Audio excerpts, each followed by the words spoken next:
DRS ಗುರುಕುಲಕ್ಕೆ ಸ್ವಾಗತ. ಇವತ್ತು ನಾನ್ ಸ್ಟ್ರೈಕರು running between the wickets ಯಾವ ಥರ ಸ್ಟಾರ್ಟ್ ತೊಗೋಬೇಕು ಅದು ಏನು ಗೊತ್ತಾ, ಎಸ್ಪೆಷಲಿ ಒಬ್ಬ ಫಾಸ್ಟ್ ಬೌಲರ್ ಮಾಡಬೇಕಾದ್ರೆ ಮತ್ತು ಸ್ಪಿನ್ನರ್ ಮಾಡಬೇಕಾದ್ರೆ ನಮ್ಮ ಜೊತೆ ಬ್ಯಾಟ್ಸ್ಮನ್ ಭರತ್ ಚಿಪ್ಲಿ ಇದ್ದಾರೆ.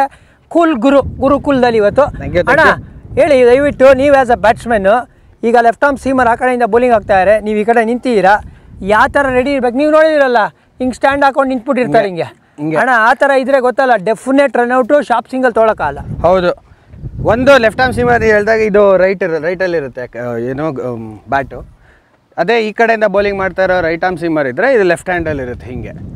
ಸೊ ಬೇಸಿಕ್ಲಿ ಏನು ಮಾಡ್ತಾಯಿದ್ದೆ ನಾನು ಅಂತಂದರೆ ಇಲ್ಲಿಂದ ವಾಕ್ ಮಾಡ್ತಾಯಿದ್ದೆ ಹಿಂಗೆ, ಬಟ್ ಕಾಲು ಕ್ರೀಸ್ ಒಳಗಡೆನೇ ಇರೋದು ಅಥವಾ ಬ್ಯಾಟ್ ಕ್ರೀಸ್ ಒಳಗಡೆನೇ ಇರೋದು ರಿಲೀಸ್ ಆಗೋ ತನಕ ಬಾಲ್ನ. ಅಂದರೆ ಬೌಲರ್ ಕೈ ನೀವು ರೂಲ್ಸ್ ನೋಡಿ ನಮ್ಮ ಅಶ್ವಿನ್ ಮಂಕಡೆಡ್ ಮಾಡಿದ್ದು, ಮಂಕಡೆಡ್ನ ಇವಾಗ ರನ್ಔಟ್ ಅಂತ ಕ್ಲಾಸಿಫೈ ಮಾಡಿದ್ದಾರೆ, ಇಲ್ಲಾಂದರೆ ವಿಜಯ್ ಭರದ್ವಾಜ್ ನಮಗೆ ಬೈತಾರೆ.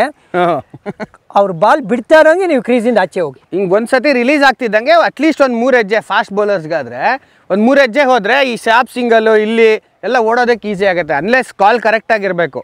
ಆ ಒಂದು ಟ್ರಸ್ಟ್ ಪಾರ್ಟ್ನರ್ ಮೇಲೆ ಇದ್ದಾಗ ಸ್ಟ್ರೈಕರ್ ಕಾಲ್ ಕೊಡ್ತಿದ್ದಂಗೆ ಓಡೋದು ಈಸಿ ಆಗುತ್ತೆ.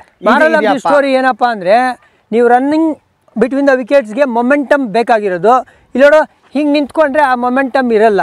ಫಾಸ್ಟ್ ಬೌಲರ್ ಬರ್ತಾರೆ ಅಂದರೆ ಒಂದು 2 ಹೆಜ್ಜೆಯಿಂದ ರೆಡಿಯಾಗಿ ನೀವು ಹಿಂಗೆ ಮುಂದೆ ಬಂದ್ರಿ ಅಂದರೆ ಅವ್ರು ರಿಲೀಸ್ ಮಾಡ್ತಾ ಇರೋಂಗೆ ಓಡೋಕ್ಕೆ ರೆಡಿ ಇರ್ತೀರಾ. ನೀವು ವಾಪಸ್ ಹೊಡೆದ್ರೆ ಸ್ಟ್ರೈಟ್ ಡ್ರೈವು ಅವಾಗೂ ವಾಪಸ್ ಬರ್ಬೋದು. ಸ್ಪಿನ್ನರ್ ಮಾಡ್ತಾರೆ ಅಂದರೆ ತುಂಬ ಹಿಂದೆ ಹೋಗೋದು ಬೇಡ, ಇಲ್ಲಿಂದ ಶುರು ಮಾಡ್ಕೊಳ್ಳಿ. ನೀವು ಸ್ಟಂಪ್ಸ್ ಲೈನಿಂದ ಶುರು ಮಾಡ್ಕೊಂಡು ಒಂದು ಹೆಜ್ಜೆ ಹಿಂಗೆ ಹೋಗಿ ಟಕ್ ಅಂತ ಹಿಂಗೆ ರೆಡಿ ಇರಿ, ವಾಪಸ್ ಹೊಡೆದ್ರೆ ಸ್ಟ್ರೈಟ್ ಡ್ರೈವ್ ಗೊತ್ತಲ್ಲ ವಾಪಸ್ ವಿಕೆಟ್ ಬೀಳುತ್ತೆ ಅಂತ. ಸೊ ಮೊಮೆಂಟಮ್ ಭಾಳ ಇಂಪಾರ್ಟೆಂಟು ಶಾರ್ಪ್ ಸಿಂಗಲ್ಗಳನ್ನ ಕಂಪ್ಲೀಟ್ ಮಾಡಬೇಕಾದ್ರೆ. ಆಮೇಲೆ ರನ್ಔಟ್ ನಿಮ್ಗೆ ಗೊತ್ತಲ್ಲ ಮ್ಯಾಟ್ರ್ ಆಫ್ ಸೆಂಟಿಮೀಟರ್ಸ್, ಇಂಚಸ್ಸು ಕೂಡ ಅಲ್ಲ, ಹಾಗಾಗಿ ಬಹಳ ಇಂಪಾರ್ಟೆಂಟು ಸ್ಟಾರ್ಟ್ ತೊಗೊಳ್ಳೋದು. ಅದು ಇಲ್ಲದೆ ಇದ್ರೆ ಆಗೋದೇ ಇಲ್ಲ ಜಾನಿ. ಆಮೇಲೆ ಯಾರೋ ಒಬ್ಬರು ಫಾಸ್ಟ್ ರನ್ನರ್ ಇದ್ದಾರೆ ಸ್ಟ್ರೈಕರ್ ಅಂತಂದರೆ ಹಿಂಗೆ ನಿಲ್ಲಕ್ಕಾಗಲ್ಲ, ಫ್ರಸ್ಟ್ರೇಟ್ ಆಗ್ಬಿಡ್ತಾರೆ ಅವರು. ಸ್ಟ್ರೈಕ್ ರೊಟೇಟ್ ಆಗ್ತಾ ಇದ್ದಂಗೆ ಬೌಲರ್ ಮೇಲೂ ಪ್ರೆಷರ್ ಇರುತ್ತೆ. ಸೊ ಹಾಗಾಗಿ ಅದಕ್ಕೆ ಇವಾಗೆಲ್ಲ ಅದನ್ನೇ ಫಾಲೋ ಮಾಡೋದು ಹಿಂಗೆ. ಸೊ ನೀ ಸ್ವಲ್ಪ ಬೆಂಡ್ ಆಗಿತ್ತು, ಫ್ಲೆಕ್ಸಿಬಲ್ ಆಗಿತ್ತು ಅಂದರೆ ರನ್ನಿಂಗು ಕೂಡ ಅನುಕೂಲವಾಗಿರುತ್ತೆ. ಸ್ಟಾರ್ಟ್ ತೊಗೊಳ್ಳೋದು ಭಾಳ ಇಂಪಾರ್ಟೆಂಟ್.